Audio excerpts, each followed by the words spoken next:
vous avez des douleurs abdominales localisées beaucoup plus à droite ou sur la partie supérieure de l'abdomen. Vous avez de la fièvre, des frissons et une perte d'appétit. Oui. Alors, on n'est pas très loin de la cholécystite. C'est une inflammation de la paroi de la vésicule biliaire. Quelles sont les causes de cette inflammation? Est-ce que notre régime alimentaire peut être un facteur déclenchant? Élément de réponse maintenant. Avec Sandy Grandjean, nutritionniste à Paris. Bonjour Sandy.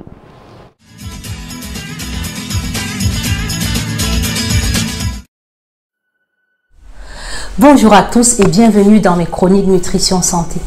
Il vous est déjà arrivé certainement de ressentir des douleurs atroces au niveau de votre ventre, parfois même accompagnées de fièvre. Aujourd'hui, je vous parle de cholécystite. Ceci est peut-être dû à une insuffisance chronique en sels biliaires, donc sur un temps assez long.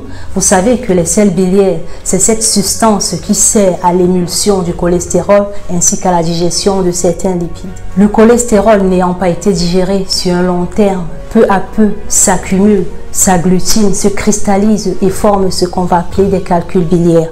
Les calculs migrant vers le canal cystique vont enclaver le passage, créant ainsi une stagnaction, une inflammation de la vésicule biliaire, créant ainsi cette douleur que vous avez certainement ressentie ou pas. La vésicule biliaire est une poche en forme de poire située contre le foie et a pour fonction de stocker la bile produite par l'alimentation pour digérer les graisses que nous ingérons pendant l'alimentation. Du moment où il y a ce déséquilibre entre le cholestérol et les sels biliaires, survient la nausée, les vomissements et des fortes fièvres comme ce que je viens de vous dire tout à l'heure. Et vous pouvez aussi avoir des douleurs atroces. C'est tellement atroce, je vous le dis, certains qui ont déjà subi des crises de cholécystite en témoigneront. Le risque augmente avec le surpoids, l'obésité, les personnes qui ont l'amabilité de manger en grande quantité, dont j'appelle les patients hyperphages. Le risque augmente aussi avec l'hypercholestérolémie, donc quand vous avez le cholestérol déjà qui stagne dans votre sang.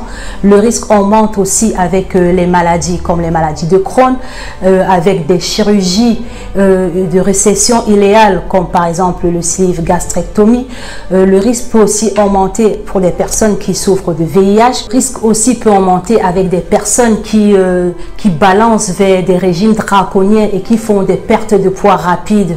Donc aussi l'effet yo-yo, donc perdre du poids un coup, reprendre, perdre, reprendre, ça peut aussi causer des problèmes de santé.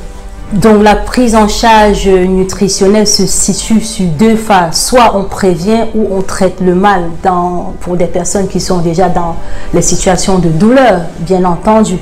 Donc une alimentation pauvre en fibres, une alimentation hypercalorique peut entraîner une crise de façon subite. Qu'est-ce qu'il faut faire? Donc de façon préventive, il faut donc manger selon sa santé. Parce que si on est déjà dans une situation d'hypercholestérolémie, par exemple, vous voyez qu'il y a un régime médical attribué. Si on souffre de VIH, par exemple, vous voyez qu'il y a un régime médical pour rester en bonne santé, etc. Si on va pencher vers une chirurgie bariatrique, il faut suivre ce que votre nutritionniste vous aura indiqué. Autrement, vous pouvez donc subir cette pathologie. En cas de crise, en cas de douleur atroce, que faire? En cas de vomissement, de nausée, que faire? Donc directement, un jeûne s'impose, parfois même un vidange gastrique. Donc ça dépendra, vous allez en soins d'urgence et ça dépendra de chaque cas. Et bien évidemment, il y aura des mesures en nutrition qui seront mises en place, comme déjà stopper toute alimentation, bien sûr, stopper aussi les lipides aussi, arrêter toute matière grasse, donc tout ce qui contient des lipides, et ensuite procéder à une réalimentation. La réalimentation est progressive et les aliments dont je conseillerais de privilégier seront déjà les légumes verts du village, par exemple l'artichaut, le radis noir, de l'ananas, ça pourra être de la pomme, les jus de pomme aussi, ça pourra être de la mâche, du haricot, de la carotte. Ce sera du ricin, du vinaigre de cidre, le raisin, la pomme, la citronnelle, le persil. Ce sera du melon, de la groseille, de la noix, de la pastèque. Augmenter n'importe quel légume d'Afrique, des légumes verts, bien entendu. Pour un premier temps, même les aliments qui contiennent de l'huile, dont de la matière grasse, dont il s'agit des fruits oléagineux par exemple, qui seront supprimés comme les arachides. On va supprimer des fruits comme le safou, on va supprimer jusqu'aux aromates comme de l'ail. Il est préférable de vous rapprocher vers un professionnel de santé, vers votre nutritionniste pour savoir quoi manger et surtout ne pas basculer vers l'anorexie. Concernant les antalgiques, les antispasmodiques, ils vont servir à calmer les crises pendant le traitement nutritionnel. Si le régime pour cholécystite dont votre nutritionniste vous a recommandé ne vous convient pas ou que vous n'arrivez pas à le respecter, mais ce qui est bien rare puisque les personnes ayant tellement souffert ont plutôt peur de manger, il serait recommandable de respecter son régime médical.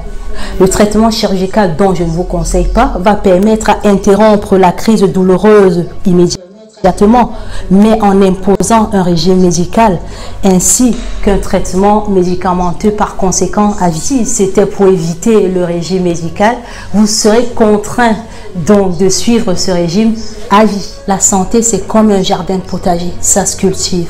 Merci pour votre attention. À la prochaine.